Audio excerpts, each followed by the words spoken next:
তুই মানে হঠাৎ কাছে আসা নয়, যে কোনো সময় পাশে থাকা। তুই মানে হঠাৎ মনে হওয়া নয়, সারাক্ষণ মনের মধ্যে থাকা। বেস্ট ফ্রেন্ডের মানেই আত্মার সাথে মিশে থাকা এক সত্তা। বেস্ট ফ্রেন্ড মানে শুধু বন্ধু নয়, বেস্ট ফ্রেন্ডের মানেই আত্মার সাথে মিশে থাকা সত্তা।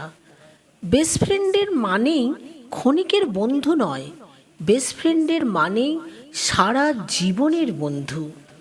বেস্ট ফ্রেন্ড মানে গার্লফ্রেন্ড বয়ফ্রেন্ড পেয়ে ভুলে যাওয়া নয়, বেস্ট ফ্রেন্ড মানেই মনের কোণে যত্ন করে রেখে দেওয়া একটি নাম।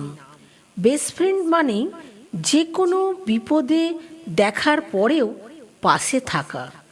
বেস্ট ফ্রেন্ড মানে পেঁচানো হলেও অপমান নয়, বেস্ট ফ্রেন্ড মানেই কেউ অপমান করলে তার প্রতিবাদ করা। বেস্ট ফ্রেন্ড মানে রক্তের সম্পর্ক নয়, বেস্ট ফ্রেন্ড মানে আত্মার সম্পর্ক। বেস্ট ফ্রেন্ড মানে তার পেছন পেছন সমালোচনা করা নয়, বেস্ট ফ্রেন্ড মানেই তার ভুলগুলি ধরিয়ে দেওয়া। বেস্ট ফ্রেন্ড মানে শুধু মুখে মুখে বন্ধুত্ব নয়, বেস্ট ফ্রেন্ড মানেই বাবা মায়ের পরেই তার স্থান।